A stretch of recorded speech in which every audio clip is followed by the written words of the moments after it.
Bienvenue sur Just in Tunes, le podcast qui va à la rencontre des artistes et des pros de l'industrie musicale. Ici, on parle de musique, de carrière, de galère, de créativité, de talent et de passion.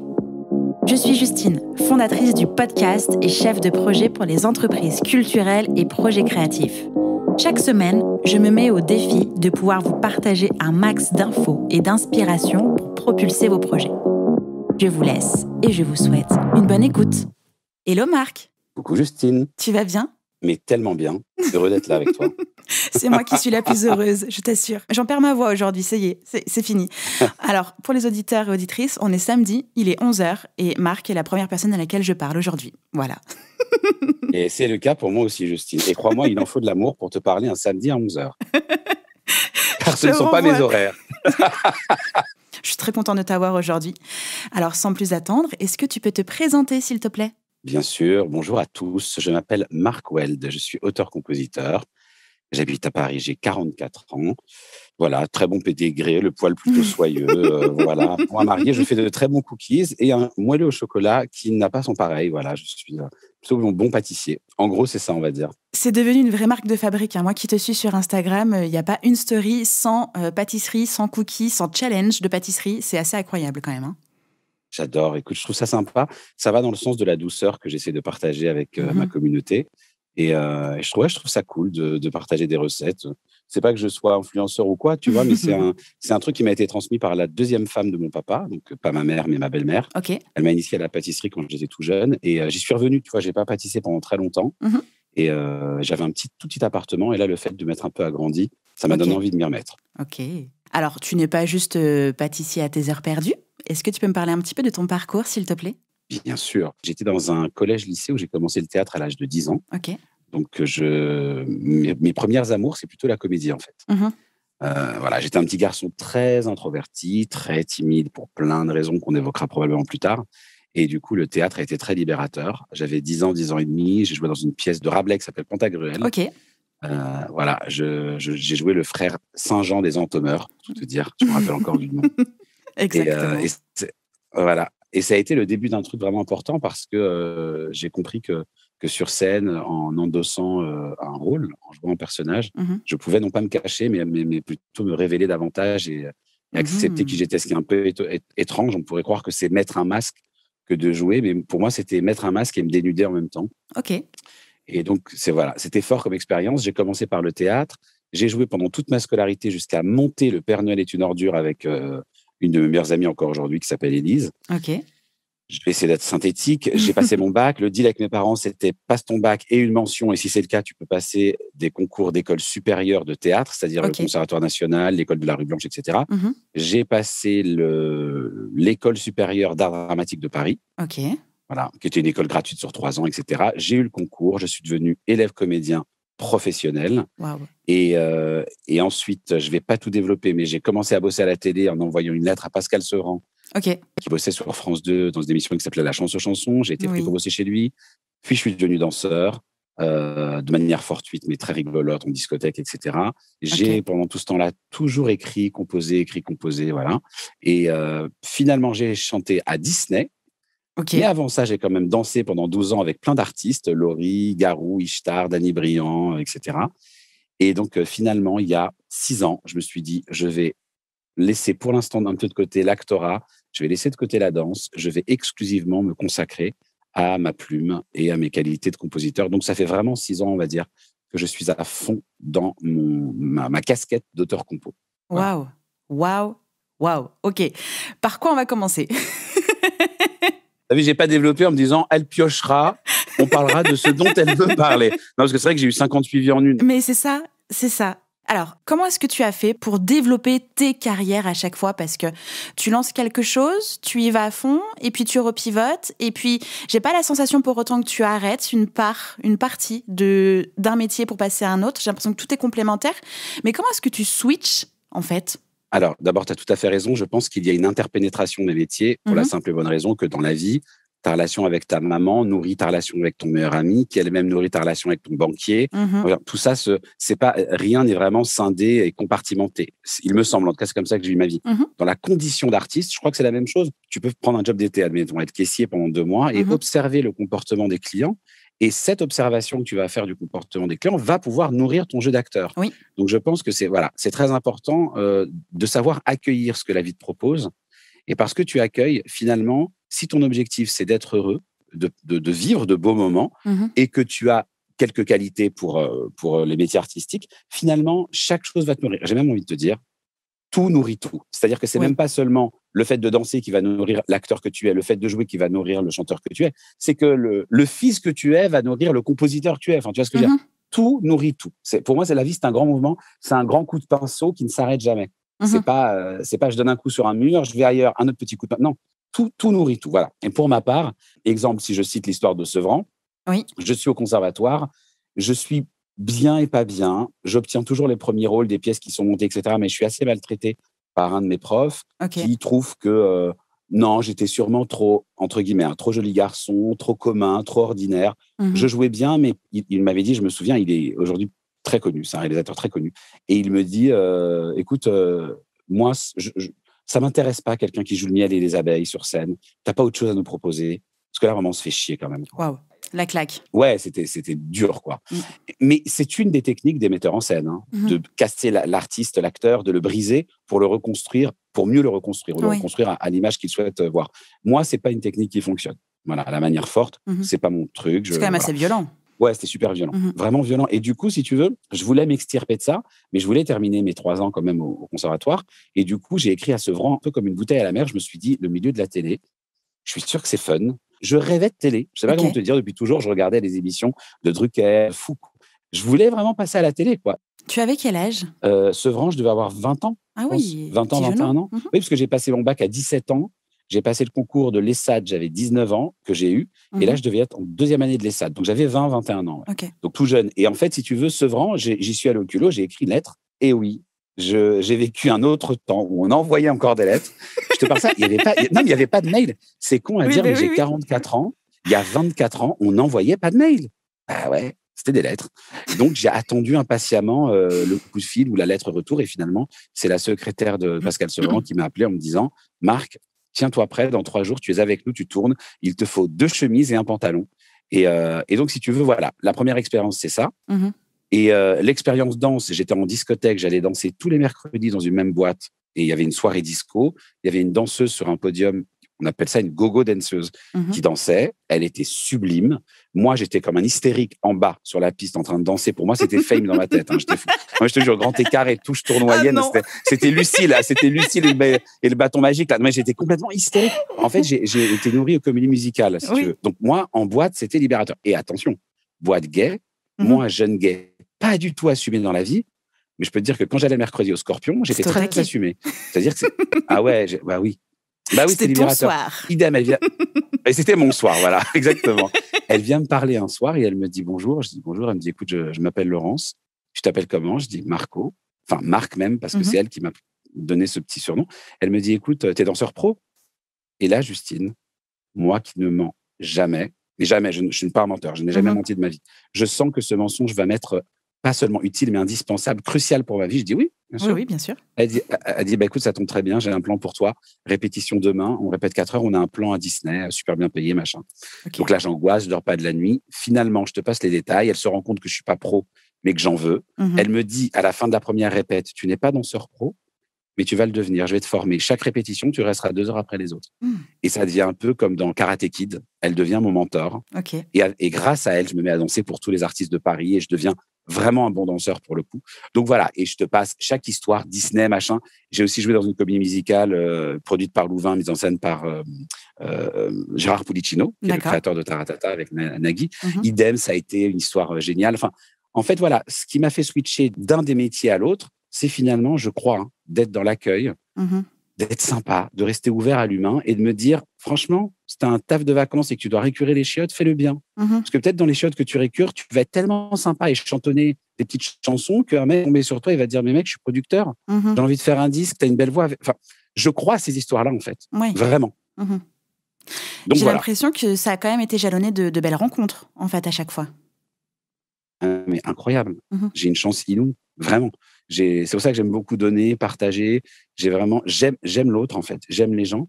Je crois que la vie a été clémente avec moi. Alors, bien sûr, mon terreau d'artiste, c'est énormément de douleur. C'est, encore une fois, je te dis, petit garçon très mal, enfant de divorcé, enfant d'immigré, gay. On peut faire mieux ou pas? Enfin, on t'expliquer que un bon combo, dans les années 80, tu vois, on cumule les mandats. Et dans les années 80, je te jure que c'était quelque chose. Tu vois, moi, je pensais que j'étais le seul homo au monde. Hein. Le seul. Quand j'en ai vu un autre, je me suis dit, oh, on est deux, c'est canon. Pour te dire. Hein. Non, mais je te jure que c'est vrai. Moi, j'étais complètement désespéré dans mon homosexualité cachée, tu vois. Donc voilà, j'ai eu ces douleurs-là et heureusement, parce que finalement, voilà, c'est ce qui fait le terreau, encore une fois, de la créativité.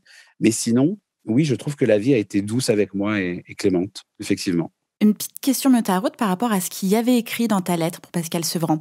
Je reçois énormément de mails, alors pourtant je ne suis pas productrice, etc., mais beaucoup d'artistes qui me contactent pour que j'écoute les projets, etc. Et c'est toujours les mêmes mails. Et des fois, c'est même pas mon prénom. Qu'est-ce que tu as mis dans cette lettre pour attirer le regard et motiver l'équipe de Pascal Sevran à te contacter et à te donner ta chance? Alors déjà, j'ai pas envoyé la lettre type comme certains des mails que tu reçois. Je pense que c'est vraiment la première chose. Alors après, il y a des choses très bêtes que je vais dire, mais pardon pour ceux qui ont des petits soucis d'orthographe ou quoi. Relisez votre lettre ou votre mail. Si vous n'êtes pas très bon en orthographe, faites-le lire par un pote, une copine, votre mère, votre grand-mère, Tati Daniel, n'importe qui. Non, mais je te jure, je sais pas toi, mais moi, c'est vraiment ça. J'ai des fractures oculaires à chaque fois que je reçois un mail et que c'est vraiment écrit. Je sais qu'aujourd'hui, c'est très à la mode de couper tous les mots, de les faire en phonétique, etc. Non, c'est du taf. C'est professionnel, on doit quand même faire un minimum d'efforts. Je trouve que soigner l'orthographe, c'est aussi soigner son rapport à l'autre, le respecter. Et puis merde, on a une belle langue. Je suis tout contre l'évolution de la langue, j'adore, mais au moins écrit correctement, quoi. Enfin, c'est le b.a.-ba, tu vois. Comme ça, je dirais que c'est bête à dire, mais c'est ça. La deuxième chose, s'il vous plaît, les gens qui écoutez ce podcast, arrêtez de signer musicalement. On n'en peut plus de votre musicalement.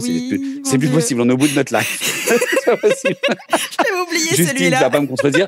On peut plus. Voilà, faites ce que vous voulez. Faites preuve d'originalité musicalement. Non. Voilà. Moi, je suis au bout de ma life du musicalement. Ça, c'est la deuxième chose. Et la troisième chose, ça peut sembler trivial de le rappeler, mais soyez vous-même. Soyez vous-même. C'est-à-dire que finalement, je crois que ce qui va toucher l'autre, et même là, je vais aller au-delà de la syntaxe ou de l'orthographe, c'est quelque chose de très sincère. Je pense que c'est ce que... Je ne vais pas te dire que je me souviens de ma lettre, non, je ne me souviens pas du contenu, mais l'essence de ma lettre, j'en suis certain, c'était que c'était quelque chose de simple, de droit, de frontal, de direct et de sensible. C'est-à-dire que si on se cache derrière une posture, et c'est comme dans la vie, si on se cache derrière une posture, l'autre le perçoit.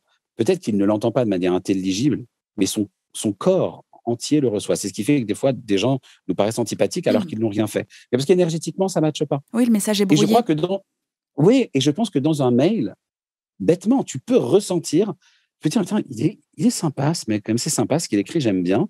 Ou si c'est du... Et puis, n'essayez pas de séduire, j'ai envie de dire. N'essayez pas de vous survendre. Il n'y a pas besoin. Ce que vous faites, ce que vous produisez, vous présente. Ça va de soi, en fait. C'est votre carte de visite. Il n'y a pas besoin d'aller dire « je suis un auteur génial, je suis un propos magnifique ». Non, laissez les gens aller regarder, aller checker vos réseaux et soyez juste sincères. Et puis expliquez clairement pourquoi vous écrivez à Justine, ce que vous attendez d'elle, ce que vous êtes prêt à lui offrir, à partager. Et voilà, je pense que c'est ça. Je pense que les trucs à la chaîne, on n'en peut plus. On n'en peut plus. Alors, je sais de quoi je parle aussi. C'est sûr. Et après, donc, cette chance de devenir danseur, que s'est-il passé ? Alors, donc, je danse pendant 12 ans.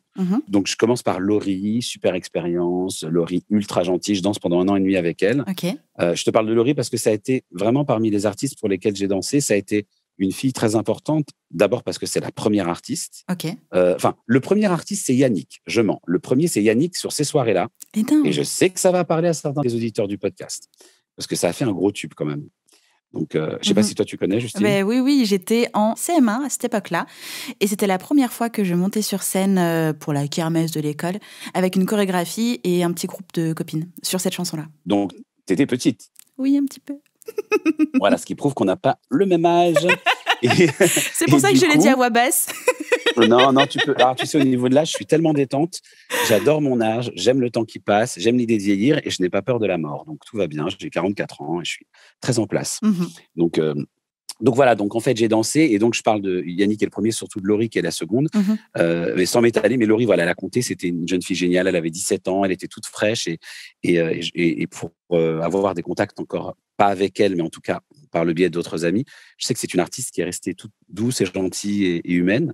C'est bien de le préciser parce que c'est pas le cas de tous les artistes qui passent par plein d'états, etc.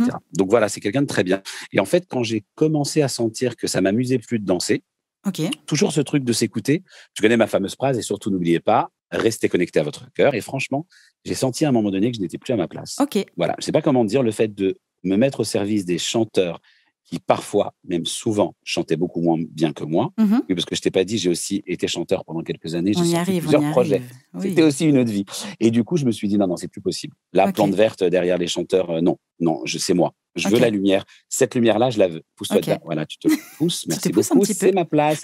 Merci, au revoir. Tu vas derrière. Si tu veux, tu danses pour moi. C'est moi le chanteur. Moi, j'ai eu besoin de j'ai eu besoin de ce moment, vraiment. Et je l'ai assumé, quoi. Je dis, OK, vas-y, tu as envie de chanter, t'écris, tu composes et tu chantes. Et tu le fais. Et je l'ai fait. En fait, très simple. Hein, quand je me sens plus à ma place, je m'en vais. Ça peut être dans une relation de couple, une relation amicale, même une relation familiale, n'importe quoi. Si je n'ai plus de joie dans ce que je fais, je m'en vais, c'est simple. Je n'ai pas envie de ça. Je n'ai pas envie d'une vie où je me contrains, tu vois. Donc, c'est ce que j'ai fait. Et j'ai switché, du coup, de la danse au chant. Voilà, donc j'ai commencé par l'actorat. J'ai switché au conservatoire, j'étais malheureux. Finalement, j'ai fait de la danse, c'était amusant. Je me suis amusé. J'ai gagné ma vie, etc. Quand la danse m'a plus amusé, j'ai switché, j'ai chanté. Et après, quand être chanteur m'a plus amusé, j'ai switché, je suis devenu auteur-compositeur pour les chanteurs. Merveilleux. Comment tu t'es formé pour développer cette carrière de chanteur ? Alors, pour le chant, j'ai fait des stages. Quand on était intermittent, et je pense que c'est toujours le cas, on avait des stages qu'on appelle AFDAS. Voilà. Ce sont des aides à la formation. Et tous les intermittents qui vont écouter le podcast connaissent les stages AFDAS. Donc, en fait, le fait de cumuler plusieurs années de travail, des heures de travail, chaque fois qu'on est payé, qu'on est rémunéré par un employeur, on cotise pour une caisse.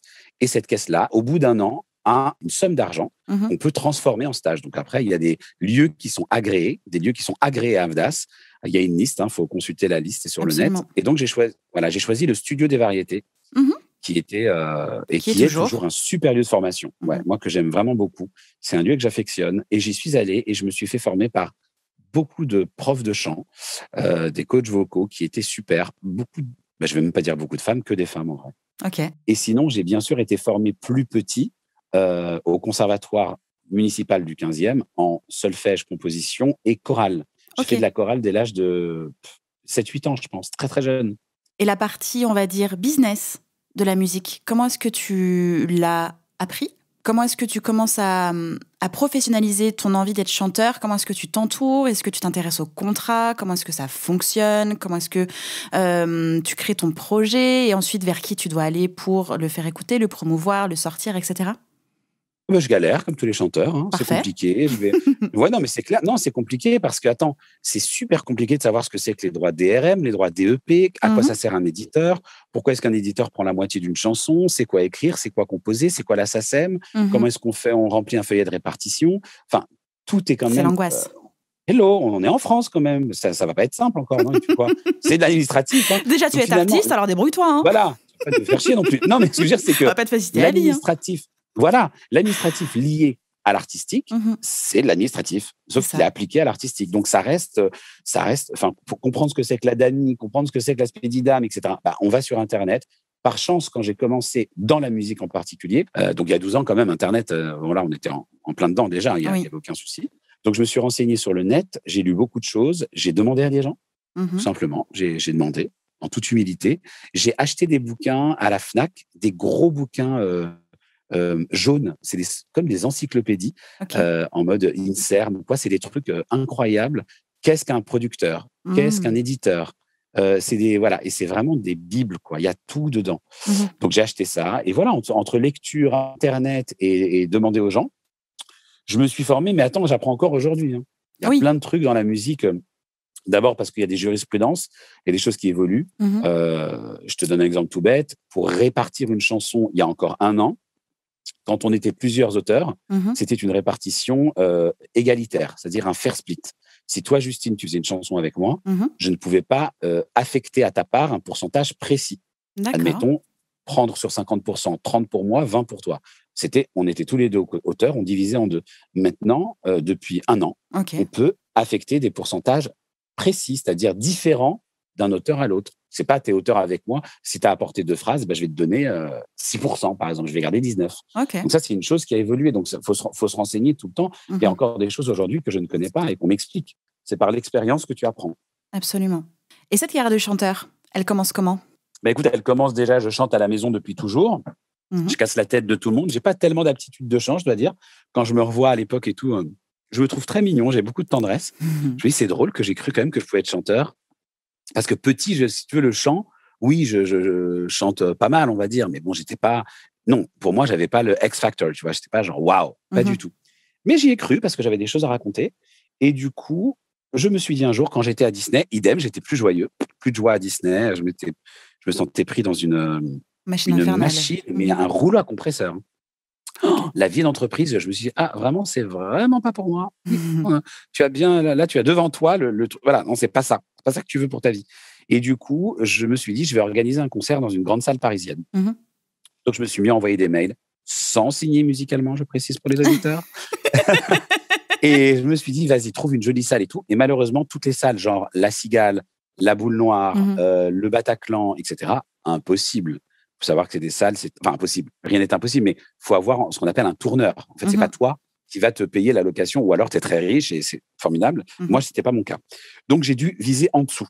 Et les salles de moins grande capacité, mais quand même connues, c'était le Sentier des Halles, les Déchargeurs, et la plus grande de toutes ces petites salles, la grande petite, c'était le Réservoir. Oui.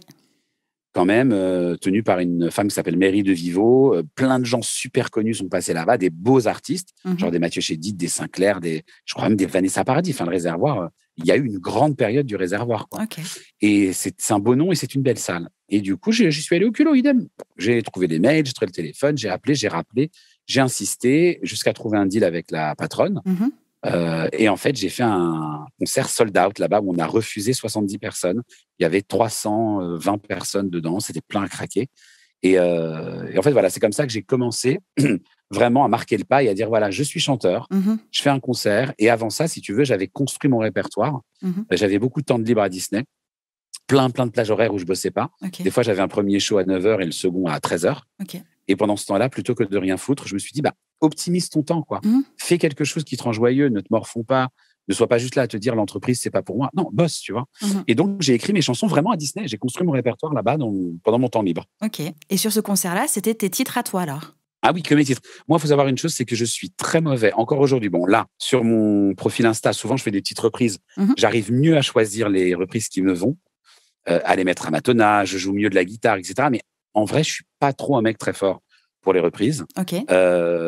Vraiment, je me rendais compte à l'époque que les chansons que je chantais le mieux, c'était les miennes parce qu'elles racontaient précisément ce que j'avais. En fait, je délivrais ce que j'avais à délivrer. Et je trouve même aujourd'hui, d'ailleurs, quand des jeunes chanteurs m'envoient, ils ont un peu envie d'avoir mon avis. Bon, alors parfois, ils pensent que je suis le sauveur, que je vais régler leurs problèmes de facture EDF, que je vais rendre leur mère heureuse, qu'ils vont m'écrire et leur carrière, ça y est, ils vont devenir Maria Carré. Non, je peux pas faire ça. J'ai pas ce pouvoir-là. Alors, tu fais pas ça, toi? Ouais, je suis désolé, pardon. Non, mais j'ai voulu, j'ai essayé, je me concentre, j'arrive pas. Désolé. J'ai d'autres aptitudes, je fais des cookies, c'est déjà pas mal. Oui, c'est vrai, gardons ça de côté. Voilà. Vrai. Mais non, c'est juste pour dire que si tu veux, quand les gens te sollicitent pour ça, tu as à cœur quand même de leur dire, ça, je peux pas. Mais par contre, ce que je peux te dire, c'est fais des compos. Arrête de me dire, je ne sais pas écrire, je ne sais pas composer. Essaye, tente, entoure-toi.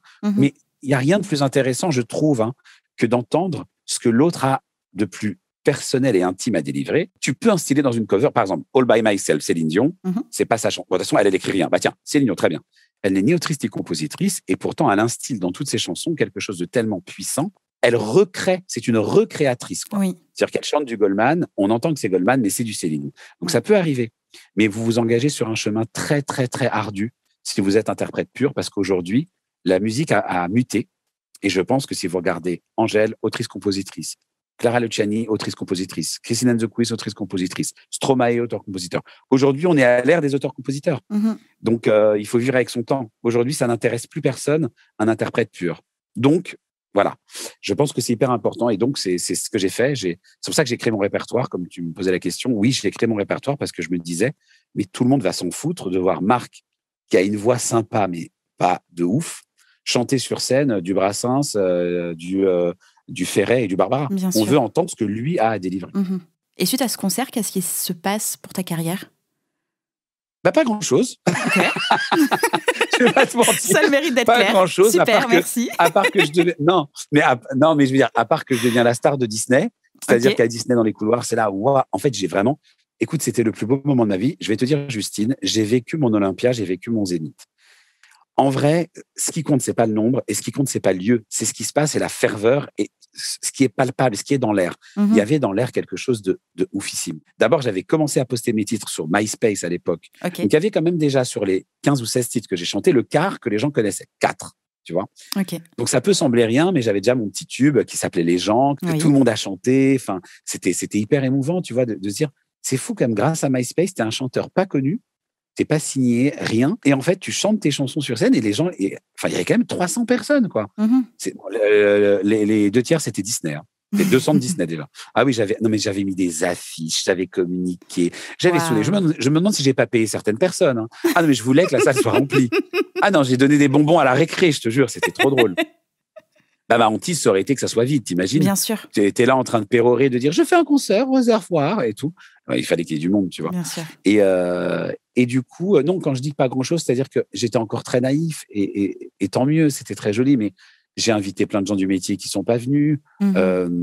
Voilà, enfin, j'ai fait une captation vidéo, mais bon, j'ai jamais plus que ça exploité les images. Enfin, non, je vais pas te dire que stratégiquement, je m'y suis pris de la meilleure des manières. Je l'ai fait pour le kiff. Bien sûr que je pensais que c'était la première pierre à l'édifice et que j'allais devenir une star. Ça n'a pas été le cas. Et franchement, c'était parfait. C'était très bien comme ça.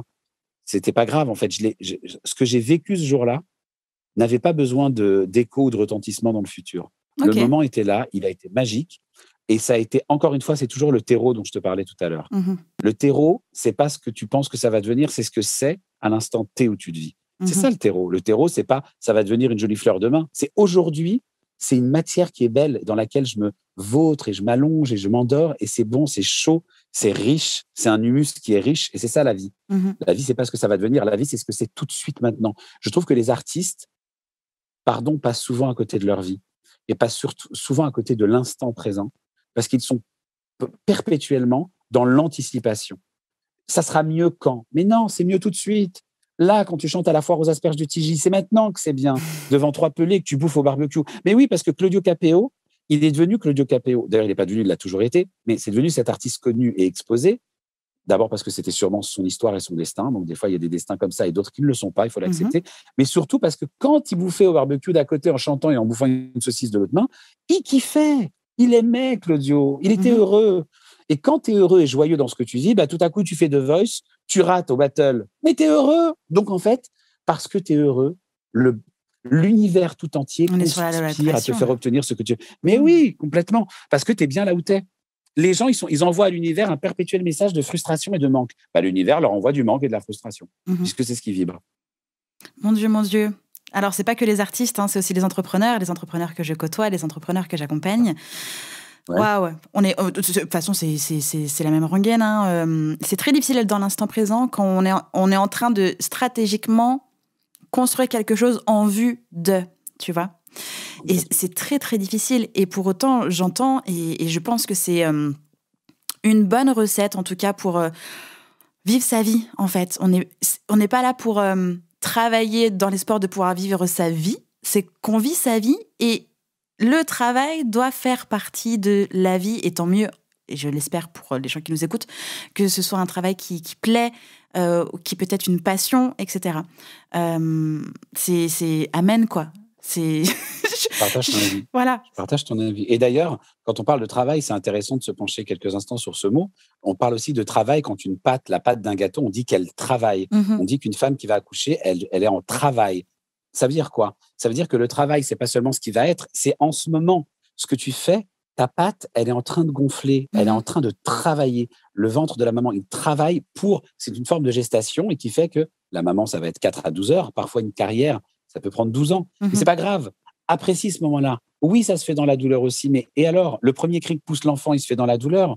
On meurt parfois dans la douleur parce que c'est dur de mourir, on a des maladies, etc. Donc, la vie, de toute façon, Et même chaque moment, l'amour naît et un jour, parfois, et même souvent, il meurt. Et c'est douloureux. Même quand on s'aime plus, c'est douloureux de se quitter. Donc, dans la vie, oui, souvent, plein de choses, plein d'expériences qu'on vit peuvent être liées à la douleur. Mais c'est pas grave, en fait. Une fois qu'on a accepté ça, on embrasse cette douleur, on la transcende et ça n'empêche pas de vivre aussi plein de belles choses, même s'il y a aussi de la douleur. Donc, il faut accepter ça. Je crois que les gens veulent tout de suite. Ils n'acceptent pas la frustration. Mais le nombre d'artistes qui m'écrivent, qui commencent par « Pourquoi l'autre et pas moi ?» Oui, mais t'as vu ce qu'elle chante, mais on s'en fout d'Eva Queen ou de Weshden. Mais elle est à sa place. Mais non, et Jul, il est formidable. Et puis Kinvey, moi, j'adore. Et il y a la place pour tout le monde. Et peut-être que tu feras jamais de carrière et que Kinvey, il va continuer 20 ans. Et alors c'est que c'est ça, son endroit. C'est que lui a compris quelque chose que peut-être tu n'as pas compris. Ou alors peut-être tout simplement que ton bonheur, il est dans autre chose. Et je crois que le bonheur, il est toujours, Justine, dans l'ici et le maintenant. Si tu es connecté à ta vie ici et maintenant, quand tu te laves les mains, quand tu fais ta vaisselle, quand tu regardes un téléfilm, quand tu dors, si tu touches tes draps avec douceur, avec harmonie, si tu es bien maintenant, la vie va faire en sorte que tout ce que tu expérimenteras soit doux. Si tu mets de la colère dans chaque chose parce que tu es frustré, eh bien, tu vas toujours projeter ton bonheur, tu vas te dissocier du bonheur, tu vas croire qu'il est ailleurs et il sera toujours ailleurs. Parce que l'univers fait exactement ce que tu lui demandes, tout simplement. Oui, puis tu vas attirer des casseroles. Et c'est de la physique quantique. C'est pas de la magie ce que je dis. C'est de la physique quantique. On est des atomes de toute façon. On est des atomes. Et l'énergie, c'est quelque chose de très réel. C'est pas de la poésie. Donc, si tu es dans ce champ énergétique négatif et qui vibre la frustration, tu seras perpétuellement ramené à ta frustration. Je suis entièrement d'accord avec toi. C'est merveilleux. J'en suis ravi. Et donc, revenons à tes débuts de chanteur, après ton concert. Donc, tu te rends compte que ça prend pas spécialement, mais tu es super heureux. Qu'est-ce que tu mets en place ? Qu'est-ce que tu fais ? Comment tu avances ? Écoute, je continue. Je fais notamment des clips. En fait, moi, j'y crois. Donc, comme je suis un kiffeur, je me dis, écoute, ça va faire boule de neige à un moment donné. Alors, déjà, pardon d'avance, Justine, parce que je vais parler de mon expérience de chanteur et peut-être que certains de tes auditeurs vont au final se dire, mais oui, il est sympa, il a parlé de ça, mais ça n'a rien donné, on ne le connaît pas, il n'est jamais devenu connu. Donc finalement, c'est un échec. Pourquoi il nous parle de cet échec ? Et justement, c'est là que c'est intéressant. C'est qu'après le réservoir, je continue. Je fais des clips de mes chansons. Donc je trouve des réalisateurs. Je fais mon stylisme. Je crée une... Bon, à l'époque, il n'y en avait pas autant. Je crée une cagnotte participative. Okay. Je précise ça parce qu'aujourd'hui, on n'en peut plus arrêter les cagnottes pour acheter une armoire à Tati, à la sœur de votre mère. On n'en peut plus des cagnottes. On est au bout de notre life. On n'a plus de thunes. Arrêtez avec les cagnottes. Donc à l'époque, il n'y en avait pas autant, je t'avoue. Donc je crée une cagnotte. Et je récolte des sous, je tourne un clip. Donc, je tourne le clip de Les gens sans cagnotte, ma chanson Les gens qui est un peu mon titre phare. Après, je tourne le clip d'une autre chanson qui s'appelle Au bout de la nuit. Entre les deux chansons, je change un peu de répertoire, ça devient un peu plus électro, un peu plus chanté-parlé. Enfin, je continue mon parcours de chanteur, je me cherche, je me trouve, je me repère, je rencontre des gens. À chaque fois, les gens s'embarquent avec moi. Toujours. C'est-à-dire que je fais une cagnotte pour payer le matos, mais je ne paye pas les gens. Je n'ai pas l'argent pour payer les figurants, les danseurs, le réal. Voilà, j'ai juste l'argent pour payer la super caméra, le super matos de prise de son, de machin. Enfin, parce qu'un des clips, on prenait en live une partie de la chanson. Enfin bon, donc il y avait du matos à payer. Mais si tu veux, je continue mon parcours assez sereinement, je dois dire. Et étonnamment, j'essaye d'avoir des rendez-vous. Je passe par une copine qui est journaliste. La fameuse avec qui j'ai monté Le Père Noël est une ordure. Devient journaliste à l'AFP. Et donc, via elle, qui fait une interview d'un mec en maison de disque, je lui demande de glisser ma maquette, elle l'a fait passer, ça n'intéresse pas, ou il n'y a pas de réponse, je me dis, bon, c'est comme ça. Enfin, de mémoire d'homme, je n'ai jamais perdu de temps, pour moi c'est une perte sèche de temps, dans le pourquoi, dans le mais c'est pas juste, dans le je suis... En fait, c'est non, c'est pas grave, je m'en fous. Enfin, c'est comme en amour, quand j'ai voulu séduire des garçons et que ça ne l'a pas fait, ah bon ? Ah bon, je ne plais pas, bon, d'accord. Enfin, je m'accroche pas, en fait. Mais je m'accroche pas, attention. Ça ne veut pas dire que je manque de persévérance. Au contraire, je suis un garçon très persévérant. Mais persévérant quand je sens qu'en face, il y a un retour et qu'il y a une réponse. C'est-à-dire que je vais essayer de faire fonctionner le fil rouge et le fil bleu quand je sens qu'il y a un peu de jus. Enfin, s'il n'y a pas de jus, il n'y a pas de jus. Au bout d'un moment, je ne vais pas essayer de faire fonctionner des piles qui ne marchent plus. Donc, j'ai besoin d'avoir en face de moi un retour et un écho. Donc voilà, si monsieur untel de tel label de maison de disque a dit « je n'aime pas », il n'aime pas en fait. Donc moi, ma technique, c'est pas d'insister lourdement, c'est de changer de crèmerie et d'aller essayer avec quelqu'un d'autre. De toujours être dans l'action. Oui, parce que la vie adore l'action. La vie adore l'action. Et surtout, le pire des trucs, et je pense que vraiment les auditeurs vont se reconnaître là-dedans, dans notre métier, mais dans la vie en général, c'est de se mettre en position d'attente. Elle est terrible, cette position où tu attends le mail qui n'arrive pas, tu attends le coup de fil qui n'arrive pas. Alors, si tu veux une réponse qu'elle n'arrive pas, redemande. Là, tu peux insister. Monsieur, pouvez-vous quand même me donner une réponse? Ça vous plaît ou pas? Ça fait 2 mois qu'on a parlé. Voilà. Si au bout de 3 fois, 4 fois, tu n'as pas de réponse, franchement, lâche l'affaire. C'est que la personne, elle ne peut pas te répondre pour des raisons qui lui appartiennent. N'en fais pas une affaire personnelle. C'est un des 4 accords Toltec, livre que je recommande vivement à ta communauté. Absolument. N'en fais pas une affaire personnelle. Voilà. Tu ne sais pas pourquoi la personne ne répond pas. Donc, ça ne veut pas dire que tu es une merde, que tu vaux rien, que ton répertoire est nul.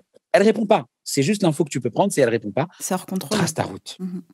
Ouais, complètement, parce que sinon, tu te perds là-dedans. Et je dis ça en connaissance de cause. J'ai été celui qui a attendu. J'ai été celui qui était en colère qu'on ne lui répond pas. J'ai été celui qui s'est senti nul, qu'on ne prenne même pas la peine d'écrire de lignes.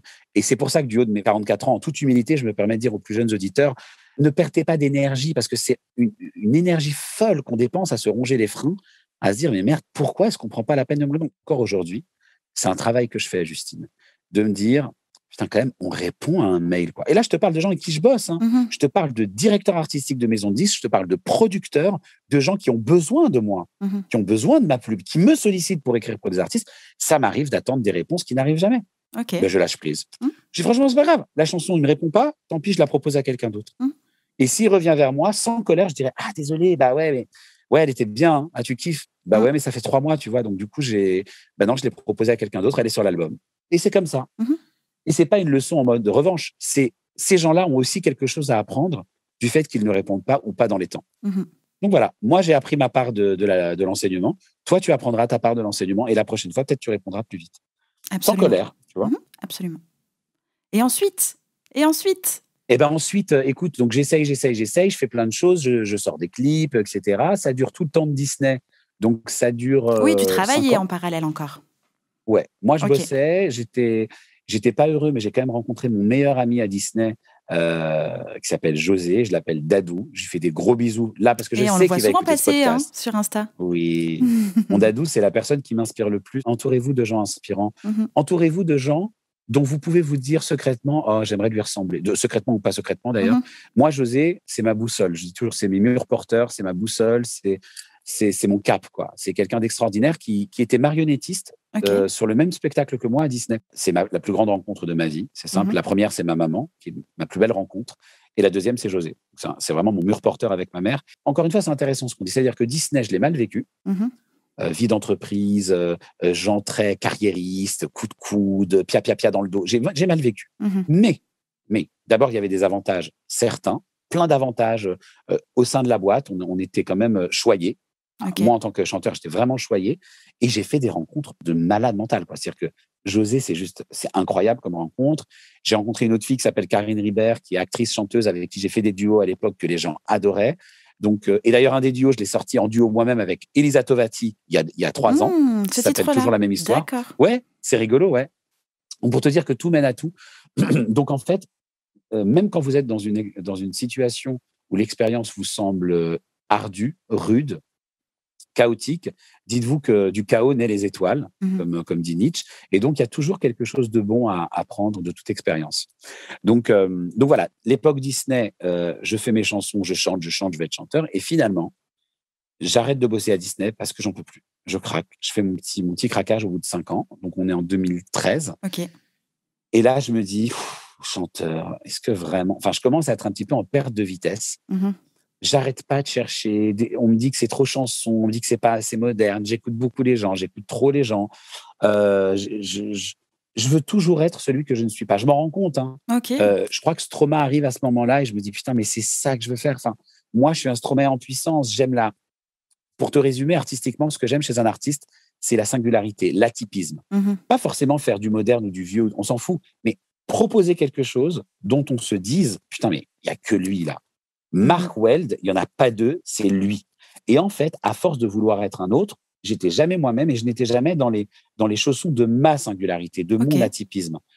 Et du coup, ça ne fonctionnait pas. Je me rêvais le chanteur que je n'étais pas. Je me dissociais toujours du caractère unique de ce que j'avais à proposer. Et je ne me sentais pas en phase, quoi. Je ne sais pas comment te dire, les calques n'étaient pas superposés.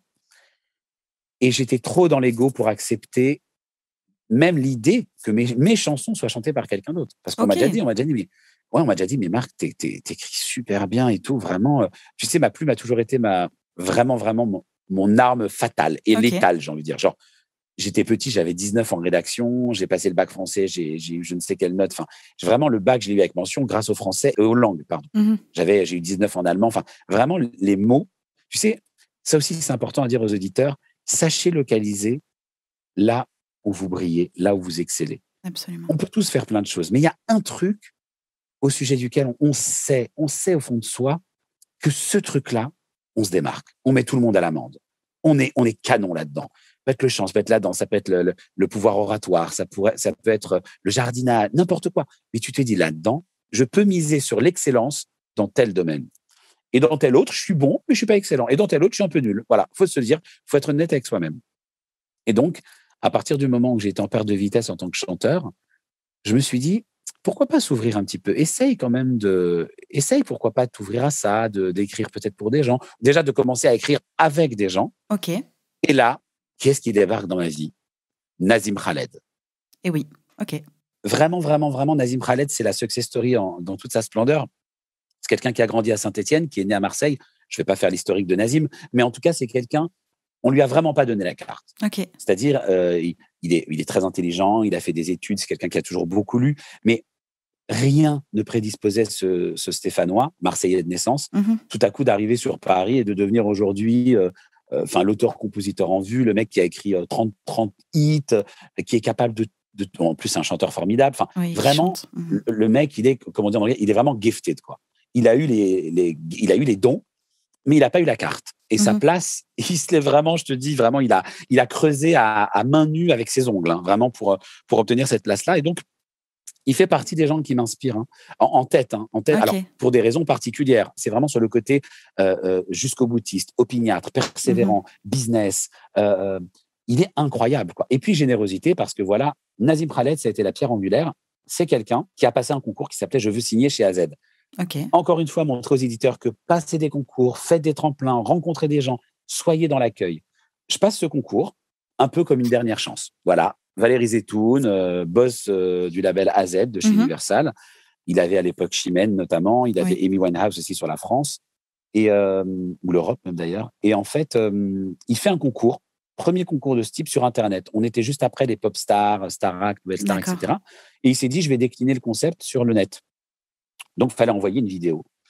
Et j'envoie ma vidéo et je suis sélectionné parmi les, je crois, 200 ou 100 derniers. Mais aller à l'Olympia, un certain nombre de gens, parce que les auditions se poursuivaient à l'Olympia, devant le jury, qui était composé de Michel Demy, qui était à l'époque DH Universal, Benjamin Marciano, Valérie Zetoun et Jean-Philippe Allard, qui était le boss des éditions chez Universal.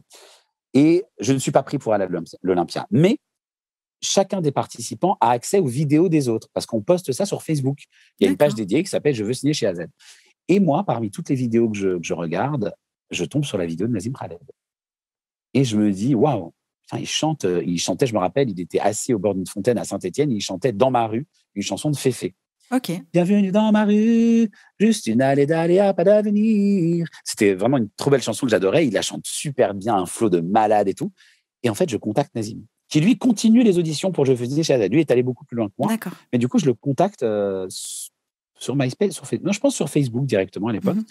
Et en fait, on se découvre des vraies affinités, des vrais points communs musicaux, littéraires, un humour en commun, etc. Et en fait, Nazim Khaled a été finalement, je ne le savais pas à ce moment-là, mais des années plus tard, la première personne qui m'a embarqué dans l'aventure professionnelle. Ça a été la clé pour moi. Nazim a été la clé. C'est-à-dire que ça a été la personne qui m'a vraiment tendu la main. Avant ça, il faut savoir qu'il a continué, avant lui-même d'avoir un pied certain dans le métier, de commencer à écrire pour Yannick Noah, Chimène Badi, etc., et plein d'autres après. Il a eu ces années de pain noir quand même, où c'était dur, où ça, je te dis, il a été vraiment persévérant. Et on s'est toujours juré, pendant toutes ces années, on faisait des chansons dans ma chambre d'enfant chez ma maman. Sur mon lit, j'ai plein de photos, plein de vidéos, plein d'audios. On a fait une chier de chansons ensemble, et on se disait, vas-y, le premier qui réussit, il se passe un truc, il embarque l'autre avec lui. Il se trouve que ça a été Nazim le premier, et il a tenu sa promesse, il m'a embarqué avec lui, et Nazim, c'est vraiment ma famille artistique. C'est quelqu'un, pour te dire, avec qui je fais plus beaucoup de chansons aujourd'hui, parce que chacun a ses réseaux, son circuit, etc. Mais avec Nazim, je me retrouve demain dans un coin de rue, on se pose sur un banc et on se fait une chanson en 10 minutes. Wow. C'est-à-dire que la magie est totale, la fusion est totale. D'abord, on s'aime, on se respecte, et puis ça colle, quoi. Artistiquement, ça colle vraiment. Okay. Donc, j'ai eu cette chance. C'est là quand je te dis que la vie a été clémente avec moi, ma vie a été jalonnée de rencontres ultra importantes. Oui. Et Nazim en a été une. Et suite à ça, tu as continué de marcher, d'évoluer dans la musique en étant auteur, compositeur pour d'autres. Est-ce que tu as recherché un manager? Est-ce que tu as recherché un éditeur, un label? Comment est-ce que tu as professionnalisé tout ça? Encore une fois, ce switch.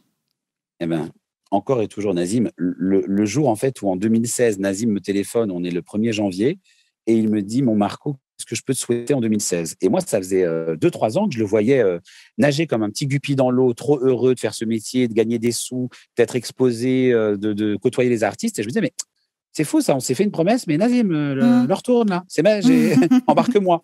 Sauf que lui, il était en train de poser justement les bases. En fait, il était encore, entre guillemets, trop en fragilité. C'était pas encore assez assuré pour qu'il puisse me faire entrer. Et je le savais à l'époque, et je le sais toujours aujourd'hui, je n'ai jamais eu d'impatience ou de sentiment de qu'est-ce que tu fous. J'ai toujours compris. Il préparait le terrain.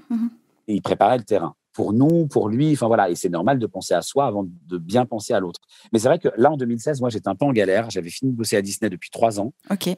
J'étais au RSA. Il se passait plein de choses dans ma vie, mais en termes de je gagne des sous dans l'art, c'était plus trop ça. Okay. Et du coup, c'était pas grave. J'écrivais des chansons et ma mère me disait, chérie, un jour, tu ouvriras les tiroirs et tu sortiras des chansons et on les prendra comme des petits pains. Ma mère me disait ça. Et elle avait raison. C'est-à-dire que je n'étais pas inactif. Moi, je suis un mec, je bosse pas, c'est pas grave. Je sors, je vais danser, je vais me promener, je cuisine. En fait, je ne suis jamais quelqu'un qui se positionne dans l'attente de ça sera mieux après. C'est maintenant la vie, c'est tout de suite. Parce que si je claque après-demain, j'aurais attendu toute ma vie un truc qui ne sera jamais venu. Donc, j'étais heureux. Voilà, j'étais heureux, mais quand même, j'avais envie de vivre cette expérience de j'écris, je compose pour des gens, et ça venait pas. Donc, c'était frustrant. Et donc Nazim me dit ça, me pose cette question. Je lui dis, écoute, ce que tu peux faire, c'est m'embarquer avec toi. Je te demande pas de passe-droit. Lui avait monté à l'époque un pôle éditorial avec Silvio Lisbonne et Manon Gromiti, qui avait un duo qui s'appelait Les Mutines à l'époque, signé chez Universal. Et ils ont monté un pôle éditorial, donc Manon et Silvio d'un côté, Nazim de l'autre. Et donc, Nazim est devenu éditeur à ce moment-là avec Silvio et Manon, et il voulait justement signer des auteurs-compositeurs. Et j'ai dit, écoute, je ne te demande pas de me signer parce que je suis ton pote, mais je te demande au moins de me mettre à l'épreuve, c'est-à-dire fais-moi venir dans un studio, demande-moi de proposer des choses, et si je suis parmi les meilleurs, on bosse ensemble, tu vois. Et si je ne suis pas parmi les meilleurs, je continue mon chemin. Je ne veux pas de passe-droit. Je veux vraiment être choisi pour mes qualités, pour mon talent. Mais par contre, donne-moi cette chance. On s'est promis qu'on se la donnerait. Et il me dit, vas-y, t'as raison et tout, c'est parti. Je fais écouter tes chansons à Silvio et Manon et on va organiser une rencontre, etc. Et en fait, il se trouve qu'on a organisé une rencontre et qu'un des premiers artistes sur lesquels ils m'ont proposé de bosser, c'est Claudio Capéo, qui sortait tout juste de The Voice, qui avait donc perdu au battle, qui venait de sortir Un homme debout. Qui était heureux. Qui était un homme debout et heureux et très connecté, Claudio, l'ami Claudio, que j'embrasse très fort d'ailleurs, que j'aime beaucoup. C'est vraiment un bon gars, Claudio. Et en fait, il commençait déjà à bien tourner avec Un homme debout, mais c'était loin d'être le méga tube que c'est devenu après. Il avait juste quand même genre quelques millions de vues sur YouTube, ce qui était déjà génial, mais ça n'avait pas encore pris l'ampleur que ça a pris par la suite. Et là, ils ont été démarchés par Sébastien Saucé du label Joe & Co, qui leur a dit « Faites-moi des titres, les gars ». Et là, j'ai été mis à l'épreuve sur Claudio. L'univers m'a soufflé le texte de Riche. Et j'ai fait aussi une autre chanson qui s'appelle « Ça fait tourner le monde » avec Jérémy Poligné. Et du coup, ma chance, ça a été d'entrer un peu, entre guillemets, par la grande porte dans ce métier, puisque, encore une fois, je parle de chance, parce qu'il y a beaucoup de chance aussi dans la vie et dans nos métiers. J'ai eu la chance que le public plébiscite ce titre Riche et que ça devienne… Absolument. Merveilleuse chanson. Aujourd'hui. Voilà, la vie, c'est aussi ça. C'est des calques qui, à un moment donné, se superposent. J'étais sûrement prêt. Claudio était prêt à chanter mes mots. Nazim était prêt à me faire entrer dans la cour des grands. Et tous les calques se sont superposés, quoi. Ok. Et donc, tu as signé un contrat d'édition avec Nazim, du coup? J'ai signé un contrat d'édition avec Silvio, Manon et Nazim pour 4 ans. Et à partir de là, si tu veux, une fois que tu es dans un… Là, j'étais dans un petit cocon, parce que si tu veux, c'était des jeunes loups assoiffés de sang. Non, je rigole, mais c'était des jeunes éditeurs qui n'avaient qu'une envie, c'était de bosser et sur la place de Paris faire leurs preuves. On n'est pas seuls, hein. On n'est pas les seuls sur Paris à vouloir écrire des chansons pour les gens. Je veux dire, si tu veux, quand on arrive tout à coup, il y a 5 ans, Jennifer, Elisa Tovati, Vincent Niclot, Ben l'Oncle Soul, tous ces gens-là nous attendent pas. C'est pas tiens, on va attendre ce que Silvio va nous proposer ou ce que Marc va nous proposer. Donc tout à coup, il faut être parmi la crème de la crème de la crème. Alors en termes de créativité, en termes de réactivité, en termes de sympathie, en termes d'accueil, en termes de tout, en fait. Il faut être les meilleurs dans tout. Donc là, on n'a pas le choix. On se fait des réunions, on se retrouve, on bosse, on dort pas, en fait. Je sais pas, j'ai des souvenirs de Nazim qui dort. On avait un petit salon marocain dans le studio que eux louaient à l'époque à la République. Ce qu'on appelait le salon marocain, mais vraiment un salon qui faisait justement pas 2,5 mètres carrés, quoi, avec un canapé lit, mais c'était pas une place, c'était une demi-place, le canapé lit. Je sais pas comment te dire. Et en fait, je le vois, lui, dormir avec Jérémy Poulinier, qui fait 2,40 m, qui est un grand bonhomme, et il dormait là-bas la nuit. Enfin, c'était n'importe quoi. Mais en fait, j'ai vécu encore, à chaque fois, je dis les plus belles années, mais d'une certaine manière, chaque expérience, j'ai l'impression que c'était une deuxième adolescence et tout. C'était vraiment beau parce que il y avait tous ces rêves-là plein la tête et c'était fort et ça prenait. Ouais, c'était génial, quoi. C'était vraiment génial. Et pourtant, dis-toi que je suis pas arrivé dans la musique au grand moment de la musique, genre il y a 20 ans, où tu pluguais des tubes à la chaîne, où les sous tombaient dans tous les sens, où tu sais, l'époque des Obispo, Lionel Florence, machin. Moi, c'était déjà un moment plus compliqué. Tu vois, où l'industrie du disque avait muté, où le disque se vendait beaucoup moins. C'était la place au streaming. Oui. C'est vraiment, j'ai vécu la mutation, j'ai vécu l'après-mutation. Mais ces années-là étaient très belles pour moi, très formatrices. Et vraiment, ce sont des gens, si tu veux, les gens qui font partie de cette famille artistique de Silvio, Lisbonne, Manon Romité et Nazim Khaled. Toute cette équipe-là d'auteurs-compositeurs, je vais quand même les citer parce que je les aime beaucoup. Il y a Guillaume Boscaro, Jérémy Poligné, Thomas Caruso, Eddie Pradel et Alma, la chanteuse Alma, autrice-compositrice. C'est vraiment des gens que j'oublierai jamais et c'est des gens qui m'ont vraiment aidé à grandir. Ils sont tous tellement talentueux et je peux dire aujourd'hui que ma plume, mes qualités de compositeur, c'est un petit bout de chacun d'eux. C'est comme s'ils avaient tous infusé en moi et j'espère avoir un petit peu humblement infusé en eux et je me suis vraiment enrichi à leur contact. C'est la première fois que j'ai ouvert et que je me suis dit, allez, écris avec des gens. Compose avec des gens. J'ai oublié de citer quand même en producteur Pierre-Laurent Faure et Adrien Levron. Adrien qui n'est pas resté très longtemps dans la team, mais qui a fait partie de la team. Et Pierre-Laurent Faure qui est un super producteur, qui bosse avec beaucoup de gens aujourd'hui et qui, je suis sûr, va bien grandir. Notamment, il a participé à l'album de Lola Dubini. D'accord. Il a fait une très grande partie de l'album. C'est un super producteur. Comme il est producteur, c'est vrai que souvent, je pense tout de suite aux auteurs compos, mais les producteurs comme Eddie Pradel et Pierre-Laurent Faure, c'était des gens importants dans la team parce que c'est une autre partie du métier. Et c'est une partie qui n'est pas négligeable, quoi. Qu'est-ce que tu appelles producteur ? Un producteur, c'est celui qui va mettre en forme une chanson. C'est-à-dire que tu vas avoir ton guitare-voix ou ton piano-voix et c'est celui… Alors, il ne va pas seulement la mettre en forme. C'est le réal. Un producteur, c'est un réal. Un producer, c'est le nom anglais du réalisateur. Je ne dis pas réal parce que quand on dit réalisateur, les Français, ils pensent tout de suite au cinéma. Oui. Ils ont du mal à synthétiser qu'un réalisateur, ce n'est pas un réalisateur de clip ou de film. Oui. C'est pour ça que on dit souvent un producteur, on dit un prod. Même si en musique, il met aussi les couleurs, il met aussi la lumière, il met aussi plein de choses. Ah oui. Ah non, mais le réal, il est hyper important. Et même, il peut être amené à être co-compositeur ou arrangeur parce qu'il n'est pas rare qu'un producteur même change la grille. Te disent, non, la marque, c'est pas possible, tu tournes sur 3 accords, viens, on ouvre sur le pré-ref, on met 2 autres accords. Sur ton refrain, tu es en mineur, passe en majeur à un moment donné, ça va ouvrir. Enfin, un producteur, c'est… Moi, je sais que souvent, je vais faire des chansons pour des artistes et je vais faire appel à un producteur parce que je sais que le producteur va permettre à la chanson, finalement, d'être mieux entendue, voire d'être validée, parce que un guitare-voix n'est pas toujours suffisant. Même si c'est une très belle chanson, c'est pas toujours suffisant. Donc voilà, cette team-là est une team qui me tient à cœur. Et si j'ai un message à faire passer aux auditeurs, un des nombreux messages, c'est entourez-vous, partagez, faites confiance, demandez conseil, demandez avis, gardez bon la barre, soyez le capitaine de votre bateau, mais laissez monter d'autres capitaines avec vous de temps en temps et vous montrez comment ça fonctionne un bateau.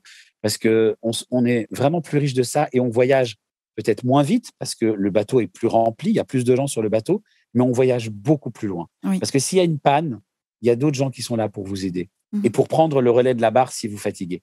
Donc, partagez, vraiment. Est-ce qu'on peut faire un micro-point par rapport au bulletin SACEM ? Tout à l'heure, tu disais que l'éditeur prenait 50%. 50% de quoi ? À partir de quoi et à qui ? 50% de la totalité d'une chanson. D'accord. C'est-à-dire que si moi j'écris une chanson, on va prendre l'exemple que je l'écris à 100% parce que sinon on va se compliquer la tâche. Si j'écris une chanson à 100% et que je suis édité, ce qu'on appelle en pacte de préférence, c'est-à-dire si je suis édité à 100%, si je ne garde pas une part éditoriale de ce qui sont les éditions de mon répertoire, sur un total de 100% qui représente la chanson, il y a 50% qui sont répartis aux auteurs compos, 50% qui sont répartis à l'éditeur. J'ai une chose à préciser quand même, c'est que quand je te dis que c'est 50-50, alors les droits d'exploitation d'une chanson se décomposent en deux parties. D'une partie, les DRM, c'est ce qu'on appelle les droits à la reproduction mécanique, c'est la vente des albums. C'est très clair, c'est la vente des albums et la vente du titre, même en dématérialisé, c'est-à-dire sur Internet. Donc, tout ce qui est vente du titre, c'est les DRM, ça s'appelle les droits à la reproduction mécanique. Et d'un autre côté, on a les DEP, ce qui signifie droit d'exécution publique. L'exécution publique, c'est quoi? C'est l'exploitation du titre sur des lieux tels que pièces de théâtre, concerts, magasins grande surface, radio. Voilà, ça, c'est le droit d'exécution publique. C'est-à-dire, on exécute publiquement ton titre. On le diffuse. Voilà. Donc, il y a les droits de diffusion d'un côté et les droits de reproduction mécanique. C'est-à-dire qu'on imprime ton titre sur un support de l'autre. Sur les DRM, donc sur la reproduction mécanique, on va dire sur la vente de disques, pour résumer, c'est 50-50. Okay. C'est-à-dire, en droit de reproduction mécanique, ton titre génère 100 €, tu es auteur-compositeur full sur ton titre, tu as 50 €, tes éditeurs ont 50 €. Par contre, sur les droits d'exécution publique, c'est-à-dire sur les droits d'exploitation radio, c'est un tiers, un tiers, un tiers. Okay. C'est-à-dire, c'est un tiers pour l'auteur, un tiers pour le compositeur, un tiers pour l'éditeur. Donc là, l'éditeur, il gagne moins sur les droits d'exécution publique. Il ne gagne pas 50%, il gagne un tiers.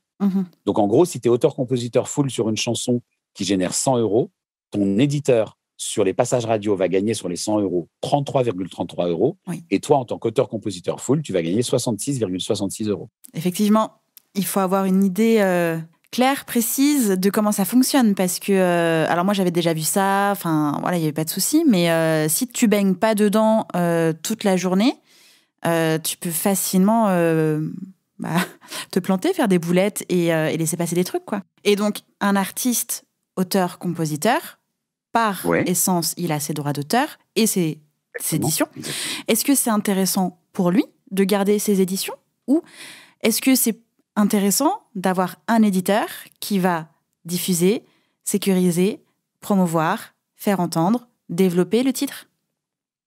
Ça dépend absolument le travail que fait l'éditeur et où en est l'artiste. D'accord. Par exemple, un artiste comme Stromae, il avait sa boîte Mozart qu'il a montée avec son frère et qui était une boîte très très forte parce qu'ils avaient des titres très forts, parce qu'ils avaient déjà du réseau, parce qu'ils avaient une force de frappe. Ils connaissaient sûrement des distributeurs, ils avaient déjà leur propre mixeur, leur propre masteriseur. Donc en fait, je crois même qu'ils avaient le tourneur. En fait, l'éditeur, c'est quelqu'un qui t'aide à promouvoir le répertoire, à faire vivre ton catalogue et aussi à te faire rencontrer des gens. Un éditeur peut te faire rencontrer, si tu es auteur-compo, il peut te faire rencontrer d'autres auteurs-compositeurs. Oui. Le rôle majeur de l'éditeur, quand tu es auteur-compo, c'est de plugger tes chansons sur des artistes. C'est ça son taf. Si tu penses que tu peux le faire tout seul, ne trouve pas d'éditeur. Et comment est-ce que tu trouves tes projets aujourd'hui ? J'ai deux sources maintenant d'exploration et de projets, en fait, qui me permettent de trouver des projets. La source privilégiée, la première, c'est toujours mes éditeurs parce que c'est eux vraiment qui ont les outils aujourd'hui pour m'apporter des briefs, c'est-à-dire qu'ils sont en contact direct avec tous les DA des maisons de disques, les producteurs, les producteurs indés, les labels, etc. Mais on va dire que c'est la première piste que j'ai pour trouver des briefs. Mais en vrai, aujourd'hui, j'ai tellement travaillé avec des gens, artistes, producteurs, réals, autres auteurs compo, machin, qu'aujourd'hui, on m'appelle en fait tout le temps. J'ai beaucoup de chance, je touche ma tête, c'est comme si je touchais du bois. Je peux dire qu'il y a des moments de l'année où on m'appelle plus parce que j'ai construit mon réseau, limite que via mes éditeurs, parce que des fois, les briefs se calment, il y a un peu moins de briefs. Et moi, tout à coup, tel pote qui est le pote avec qui j'ai coécrit une chanson il y a 3 ans me dit « Putain, Marc, j'avais adoré comment on avait bossé. Il y a un artiste émergent, il est en train de signer. » Et du coup, c'est moi qu'on va appeler parce qu'encore une fois, je soigne beaucoup les rapports humains. Beaucoup. C'est vraiment une chose importante pour moi. Si je me sens pas bien dans une session de travail, je peux partir. Toujours dans cette idée de rester connecté à la joie. Je n'ai pas pour but d'être partout. Je n'ai pas pour but d'écrire pour la terre entière. Le but, c'est d'être à l'endroit où tu penses que tu as quelque chose de significatif à apporter et où tu vas pouvoir faire grandir un artiste et il va pouvoir te faire grandir. Je te donne un exemple. Premier album de Claudio, j'ai 2 titres. Deuxième album de Claudio, j'en ai pas. Alors, pas parce que j'ai pas voulu. J'ai proposé, mes titres n'ont pas été validés. D'abord, ça montre aussi, ça apprend l'humilité. Ça montre que, c'est pas acquis. T'écris riche sur le premier album, sur le deuxième, t'en as aucune. C'est comme ça. C'est la vie. Mais sur la réédition, j'en ai une qui s'appelle Les 5 doigts de la main. Et pour la petite histoire, d'ailleurs, Claudio est trop mignon parce que quand je suis allé le voir à l'Olympia, quand il a présenté cet album, le deuxième album au public français, la première chanson qu'il chantait dans le concert. La toute première, c'était Les 5 doigts de la main. Et la toute dernière, c'était Riche. Wow. Et il m'a dit enfin, c'est quand même fou. Regarde, je commence le concert avec toi, je termine avec toi. Enfin, t'es partout. Il est trop mignon. Et c'est juste pour dire que tu vois, quand j'ai pas eu de titre sur le deuxième album, j'aurais pu être triste, j'aurais pu être frustré. Ma team a eu beaucoup de titres. Ils ont eu 5 ou 6 titres sur l'album. Okay. Et en fait, j'ai accepté. J'étais complètement dans la résilience. Je me suis franchement, j'ai donné ce que j'avais à donner. On avait fait un séminaire à l'Aigle, dans la propriété de Luc Besson. On s'était retrouvés une semaine, il neigeait. C'était vraiment un beau moment. Moi, j'étais en rupture sentimentale. J'étais assez triste. C'était un moment un peu compliqué pour moi. Mais c'était beau parce qu'il neigeait, j'étais ému. On écrivait pour Claudio. Claudio nous a rejoints les 3 derniers jours pour enregistrer nos titres. Donc lui, quand on le connaît, il faut savoir que c'est un mec vraiment drôle. Il est vraiment drôle, il aime la vie. Enfin, il est très sympa, quoi. On partage vraiment des bons moments. Donc, c'était un super moment. Et finalement, après, j'ai pas eu de titre sur l'album. Tu vois, j'aurais pu être triste, me morfondre ou être en colère. Et en fait, pas du tout. Et le fait de ne pas, encore une fois, utiliser d'espace dans mon disque dur pour la colère, le ressentiment, l'incompréhension, le sentiment d'injustice, ça a libéré les énergies. Et j'ai écrit Les 5 doigts de la main, qui s'est retrouvé sur la réédition, qui n'a pas été un single, mais c'est pas grave. En fait, voilà, donc la chanson n'a pas été plus exposée que ça, mais elle est quand même sur la réédition de l'album de Claudio. Donc, je peux dire que je suis quand même sur le deuxième album de Claudio, en tout cas sur la réédition. Et ça me fait plaisir pour la petite histoire. Mais voilà, j'ai quand même ma chanson. Je précise que j'ai écrite avec Thomas Caruso et que j'ai composée avec Thomas Caruso et Eddie Pradel. Voilà. Qu'on retrouve souvent aussi. Ah ouais, alors ils sont incroyables. Caruso, il a juste écrit On était beau pour Louane. Comment te dire Juste. Il a écrit et composé d'ailleurs. Je crois que c'est. Oui, il est compositeur en grande partie et auteur seul. Il a écrit pour plein de gens. Enfin, il est incroyable. Eddie Pradel, il est partout. Il écrit enfin, il écrit pas, pardon. Il compose et il réalise pour Amir, Léon, enfin plein de gens. Claudio, il a fait beaucoup de réal pour Claudio. C'est un super réalisateur et c'est des bonnes personnes surtout. C'est ça qui est génial. C'est que c'est toujours fun de bosser avec eux.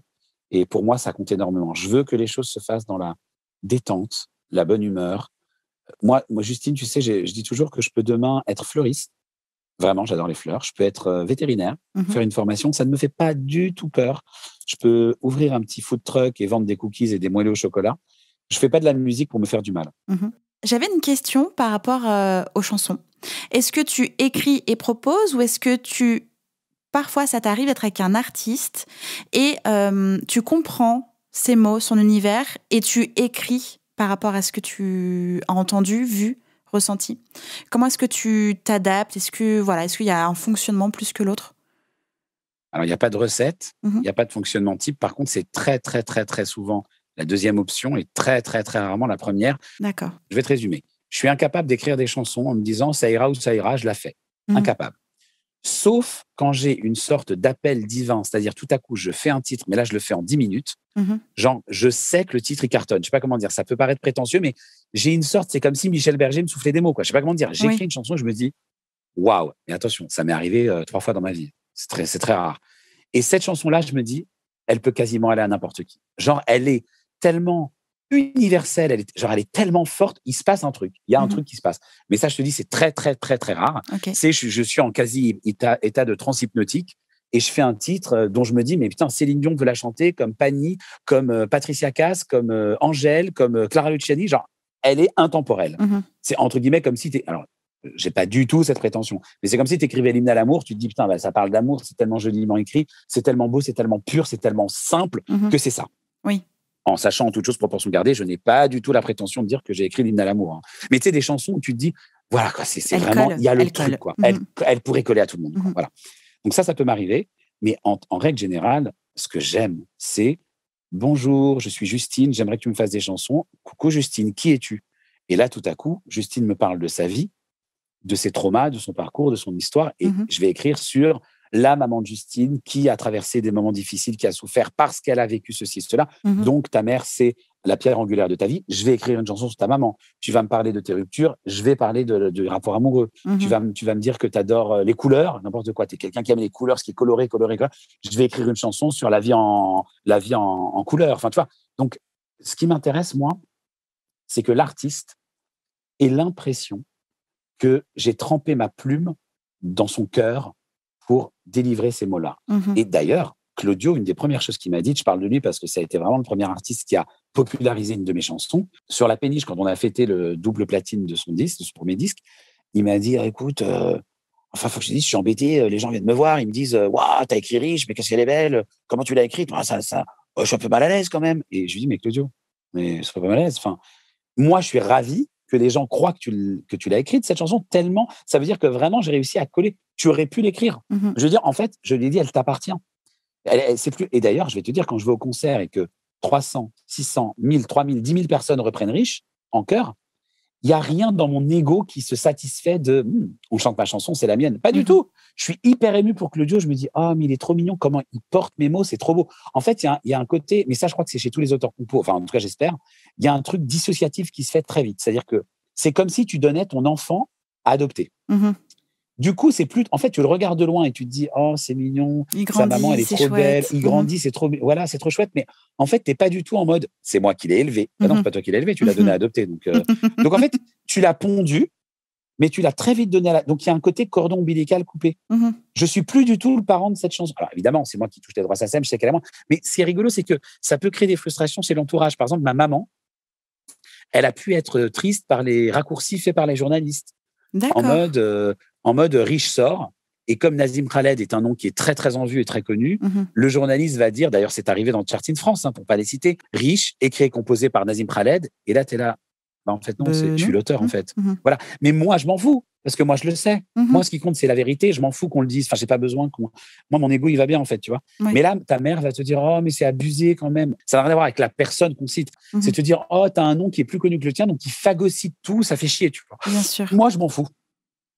Je m'en fous un peu, en fait. Je dois te dire que moi, je sais. L'artiste sait.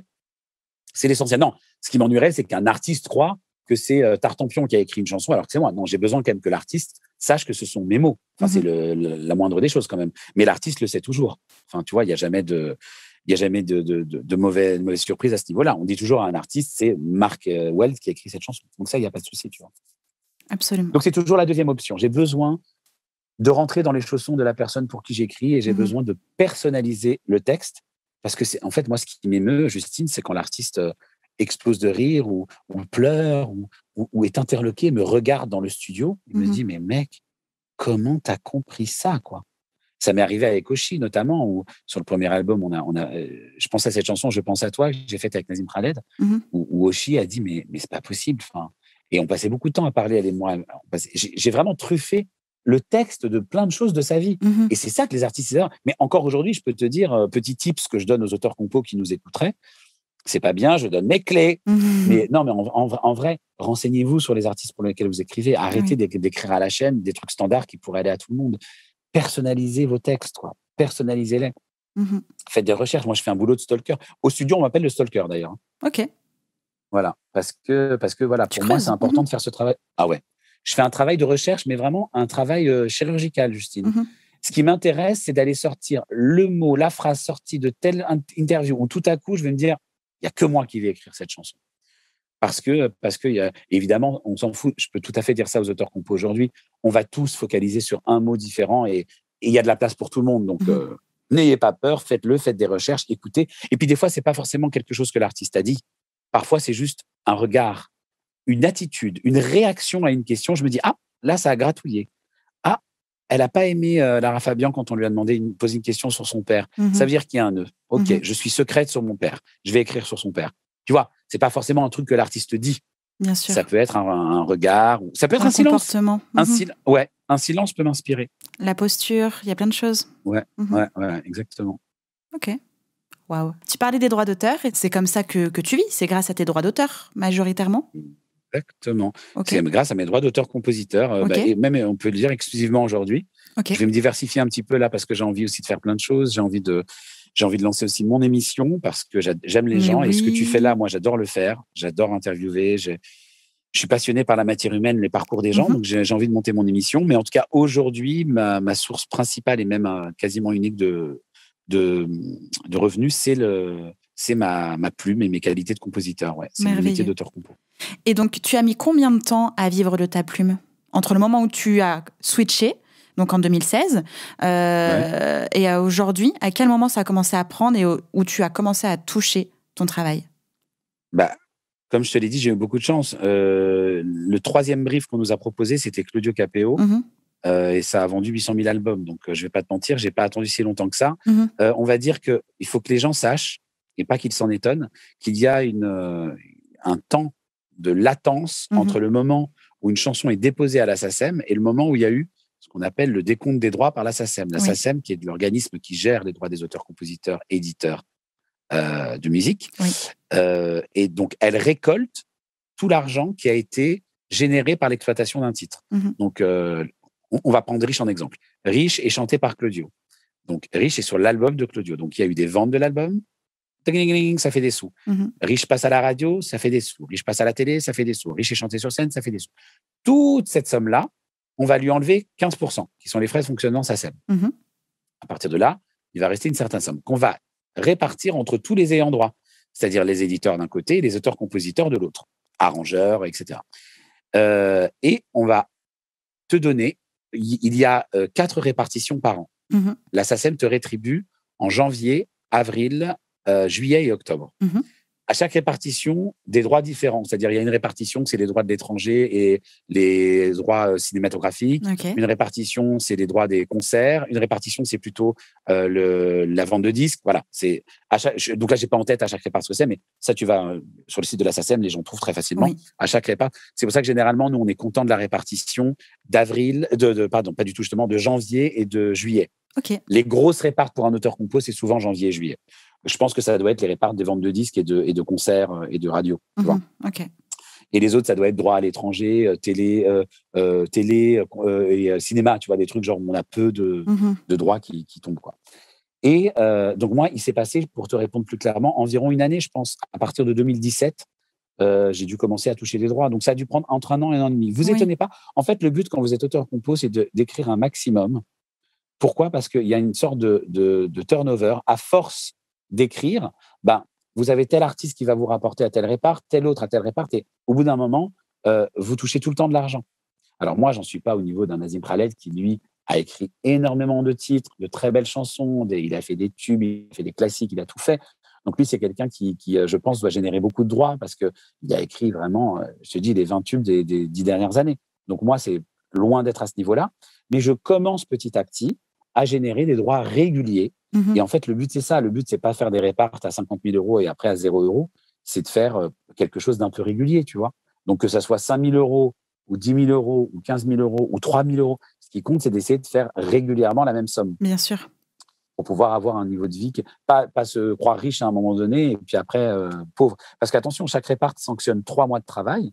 Donc, ça veut dire que même si vous gagnez 10 000 euros, finalement, ça ne fait que 3 000 euros par mois, ce qui n'est pas énorme, tu vois. Souvent, on peut avoir l'impression qu'on gagne bien parce qu'on gagne une grosse somme à un moment donné, mais en vrai, ramener à il faut répartir sur le temps, quoi. C'est pas. Oui, il faut répartir sur le. Disons que pour gagner, je te donne un exemple, pour gagner 3 000 euros par mois, ce qui n'est pas en 2021 un salaire de ouf, il faut quand même générer en droit SACEM 36 000 euros à l'année. Et oui. Tous les auteurs compos ne génèrent pas 36 000 euros à l'année. Oui, c'était exactement ce vers quoi je voulais que tu ailles sur le. C'est pas parce que tu fais une chanson aujourd'hui qu'elle va être prise que demain tu vas être payé. Il y a justement du temps entre, comme tu viens de le dire, le dépôt SACEM, le moment où la chanson va commencer à tourner, où les gens vont commencer à l'écouter de plus en plus, etc. Enfin, ça peut prendre 6 mois, 1 an et demi, 2 ans et demi. Voilà, ça peut prendre vraiment son temps, quoi. Ouais, 6 mois, jamais, c'est très rare. Oui. 2 ans et demi, il ne faut pas déconner, c'est que vraiment tes éditeurs ont mal taffé et qu'il y a eu un souci à la SACEM. Mais tu peux dire entre les deux, vraiment, je pense que j'ai pu attendre plus d'1 an pour mes premiers droits, genre de Claudio et tout. Je crois que j'ai dû attendre 1 an et demi, quoi. En vrai, je pense que c'était plus d'1 an parce que je me rappelle que c'était tellement long et en plus, je m'interrogeais. Je faisais des calculs, je demandais à Silvio, qui est génial, je t'embrasse fort Silvio, j'ai dû le saouler pendant des heures pour savoir, mais tu crois que je vais gagner combien ? Parce qu'en fait, tu es hyper excité, tu dis, j'ai écrit pour un artiste qui tourne. Enfin, moi, mes répartitions SACEM, quand j'envoie à Nazim aujourd'hui, mes répartes de 2012-2013, on rigole, j'avais 48 centimes, 2 euros. Dis-toi un truc, Justine, c'est que la SACEM m'a appelé un jour pour me dire, monsieur, votre répartition est tellement plus petite que le prix d'un timbre qu'on ne va pas vous l'envoyer par la poste. En fait, on va cumuler plusieurs de vos répartitions, c'est trop petit. On m'envoyait même pas le chèque. Le chèque coûtait plus cher que ma réparte. Donc, c'est pour te dire que j'en ai vraiment fait du chemin et ça prend du temps, mais ça vaut le coup de persévérer. Bien sûr. Si vous sentez que vous avez vraiment le X-Factor, foncez, entourez-vous, partagez, soyez humble. Arrêtez de vouloir faire forcément tout dans votre coin. ouvrez-vous. Moi, vraiment, ce qui m'a permis de passer la seconde et de passer un sacré palier dans ce métier, c'est d'avoir l'humilité de me dire, oui, je sais faire des chansons seules. Oui, elles sont bien. Mes chansons sont bien. Mais peut-être que mes chansons de demain seront excellentes parce que j'aurais mélangé mon talent à celui d'autres gens. Et je te jure que, franchement, c'est pour ça que je suis très reconnaissant envers ma team, la team de Bukowski Publishing et Ticton Music, parce que c'est vraiment en me confrontant à leur talent, en mélangeant nos ADN, que j'ai pu... et aujourd'hui, c'est vrai que je fais de temps en temps des chansons seules, mais j'aime beaucoup partager maintenant. Mais quand je fais des chansons seules, je te jure que le niveau entre mes chansons d'aujourd'hui et mes chansons d'il y a 5 ans, il n'y a rien à voir. J'ai appris à tous les niveaux. Donc vraiment, mélangez-vous. Et dans la vie en général, mélangez-vous. Oui, allez. Allez, c'est la fin du podcast, j'ai le droit de le dire. Mélangez-vous. Mais oui. D'ailleurs, est-ce que tu as encore quelque chose à ajouter, le mot de la fin ? Moi, j'attends ton mot de la fin, par ta super phrase. Il faut que tu termines avec ça. Alors, je terminerai par la super phrase, mais avant la super phrase, j'aimerais envoyer un grand message d'amour aux gens. Je ne peux pas terminer en ne parlant pas de ma condition d'artiste gay. Je fais donc partie d'une minorité dans la minorité. Je suis artiste, fils de parents divorcés, fils d'immigrés et gay. Beaucoup de casquettes. Qui que vous soyez, d'ailleurs hétéro, gay, lesbienne, transgenre, qui que vous soyez, quelle que soit votre profession. Là, a priori, on a des gens qui bossent dans la musique, qui nous écoutent, mais peut-être pas que. Peut-être il y a des gens qui trouvent la musique intéressante et qui ne font pas de la musique. Absolument. Quoi que vous fassiez, dites-vous que vraiment, vous êtes beau. Vous avez quelque chose de beau à apporter à l'univers et à cette terre. Vous avez votre lumière et que votre lumière, elle vous est propre, que personne ne peut vous l'enlever. Ne laissez personne vous ternir, ne laissez personne vous éteindre. Croyez en vous parce que vous en valez la peine, vraiment, et je le pense. Fuyez les gens qui vous éteignent, fuyez les gens qui vous empêchent de briller de votre pleine lumière. Et quand vous croisez des gens qui brillent, ne soyez pas jaloux, ne soyez pas en colère, ne vous sentez pas ébloui par cette lumière. Inspirez-vous de cette lumière et le fait que l'autre brille, ça vous autorise vous-même à briller. Donc, brillez de votre pleine lumière. Et pour ce faire, une seule chose, n'oubliez pas, restez connecté à votre cœur. Merci Marc. Merci Justine de ton invitation. Merci du fond du cœur. C'était un grand plaisir pour moi. Le plaisir est partagé. Merci Marc. À très bientôt. Bisous à tout le monde. Salut. Au revoir. Ciao. J'espère que cet épisode vous a plu. N'hésitez pas à partager le podcast à une personne qui souhaite se lancer dans l'industrie musicale. Si vous aimez le podcast et son contenu et que vous souhaitez me soutenir, rien de plus simple. Il suffit de commenter, de mettre des pouces en l'air, de me donner des étoiles sur Apple Podcasts, de suivre les réseaux sociaux du podcast et de vous y abonner sur Facebook, Instagram et Twitter au nom de Justin Tuned. Si vous avez des questions, si vous avez des idées pour les prochains épisodes, n'hésitez pas à me laisser votre message en commentaire ou alors directement sur l'adresse mail hello@justintunes.com. Merci d'avoir pris le temps de m'écouter et à très vite pour le prochain épisode du podcast Justin Tuned. Justin Tuned. Justin Tuned. Justin Tuned.